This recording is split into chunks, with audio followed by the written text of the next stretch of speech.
Recent గా మనము Facebook గానీ ట్విట్టర్ గానీ ఏది ఓపెన్ చేసినా కూడా కోఆపన్ ఇష్యూ అనేది మనం చూస్తూ ఉన్నాము. అయితే ఆ పర్సన్ కి సపోర్ట్ గా నారా లోకేష్ గారు, నాగబాబు గారు మాట్లాడడం జరుగుతుంది. మీరు ఏ విధంగా చూస్తారు దీన్ని?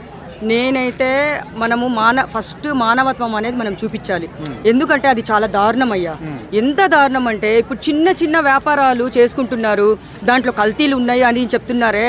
కల్తీ ఉన్నవి ఎవ్వరు అమ్మరు. ఎందుకంటే ప్రతి ఒక్కరు తినిటే ఇప్పుడు మనం ఇక్కడ కూడా చూసినప్పుడు ప్రతి ఒక్కరు పాపం ఆయన 5 గంటలకు పెడితే 8 గంటలకంతా ఖతం అయిపోతాయి.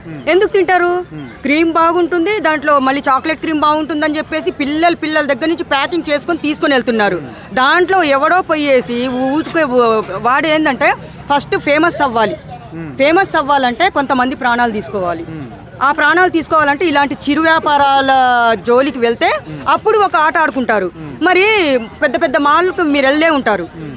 బాగా డబ్బున్నోళ్ళు ఏం చేస్తారు? వాళ్ళని తీసుకొని వచ్చి వీళ్ళని తీసుకొని వచ్చి ఫుడ్ పెట్టుకొని అంతంత కాస్ట్లీ పెట్టుకొని సగం తింటారయ్యా, సగం పడేస్తారు. మరి అక్కడ అది దాంట్లో చూస్తే ఈ రోజు తిన్నది మళ్ళీ 2 రోజుల తర్వాత అదే పెడతారు వాళ్ళు. మరి దాంట్లో చెకింగ్ చేయాలి మీరు వెళ్ళి.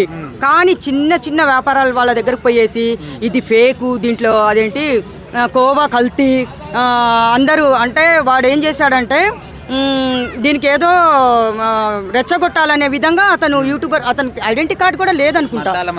మతాల మధ్య ముస్లిం అతను పాపము ముస్లిం అతను అంటే వాళ్ళు కర్నూలు కోవా బన్ అంటే ఎంత ఫేమస్ నాకు తెలుసు. కడపకి వెళ్ళి 50 years నుంచి కూడా అదే వ్యాపారము వాళ్ళకి ఎప్పటి నుంచో. మీరు పదండి కర్నూలు వెళ్దాం, ఒక బస్ మాట్లాడుకొని అక్కడ తిందురు మీరు. సేమ్ అక్కడి నుంచే ఇక్కడ తీసుకొని వచ్చి అమ్ముతారు, సేమ్ టేస్ట్. ఒక ముస్లిం అతను మా మత కల్లోలు అంటే ఇప్పుడు అందరికి మధ్యలో చిచ్చు పెట్టాలని అతను చూస్తున్నాడు అని చెప్పేసి చాలా దారుణంగా మాట్లాడుతున్నారు. ఎందుకు జనాలు చాలా మంది కూడా ఆయనకు వ్యతిరేకంగా మాట్లాడుతున్నారు, సపోర్ట్ చేసే వాళ్ళు కూడా ఉన్నారు. అవును. అయితే ఇప్పుడు రాజకీయ నాయకుల విషయానికి వస్తే వీళ్ళు ఎవరికి సపోర్ట్ చేస్తారనే విధంగా చాలా మంది వెయిట్ చేశారు. సో మరి నారా లోకేష్ గారు కూడా ఈయనకి సపోర్ట్ చేయడం మీరు ఏ విధంగా చూస్తున్నారు? మన ఇప్పుడు కోవాబన్ నమ్మిన నాకు చాలా సంతోషం వేస్తుంది. ఎందుకంటే ఇప్పుడు సోషల్ మీడియాలో పోయిందంటే అతను ఎంత బాధపడుతుంటాడు. అతన్ని ఫ్యామిలీని సాకడానికి, భార్య పిల్లల్ని సాకడానికి ఎంత వస్తుందయ్యా? పొద్దు నుంచి సాయంత్రం వరకు అమ్మితే ఎంత వస్తుంది చెప్పండి? వస్తే 1000 లేకుంటే 800. రోజు ఆయన పొద్దున్న మధ్యాహ్నం పెట్టుకున్నా కానీ రాత్రి వరకు ఆయన అమ్మితే 800 1000 రూపాయలు వస్తాయి. ఆ 1000 రూపాయలు రెంట్లు కట్టుకోవాలి, పిల్లలకి పోషించాలి, అన్నీ చేసుకోవాలి. అలాంటి వాళ్ళ జీవితాలతో ఆడుకుంటున్నారంటే మా బ్రహ్మం గారు చెప్పింది నిజమే తమ్ముడు. ఎందుకంటే బ్రహ్మం గారు ఏం చెప్పారంటే పేదవాళ్ళ జీవితాలతో ఆడుకుంటారు, పేదవాళ్ళ ప్రాణాలతోనే ఆడుకుంటారని ఏదో సినిమా చూడండి, దాంట్లో తెలుస్తుంది.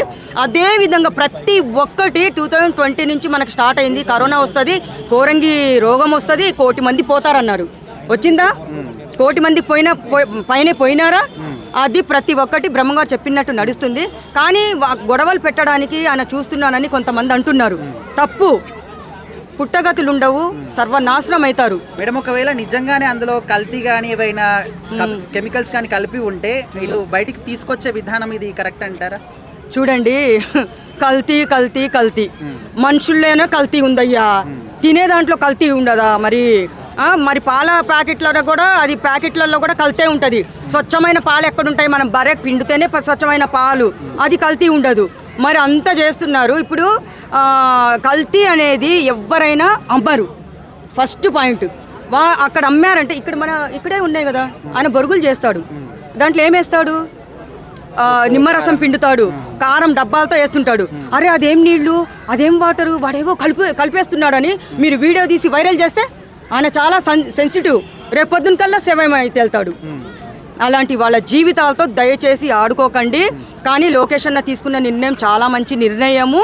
ఆయన ఎందుకంటే మానవత్వం అనేది మనం చూపించాలి, ఇది రాజకీయం కాదు, మానవత్వంతోనే ఆయన చూపించారు. ఇంతటితో అతను మంచి హెల్ప్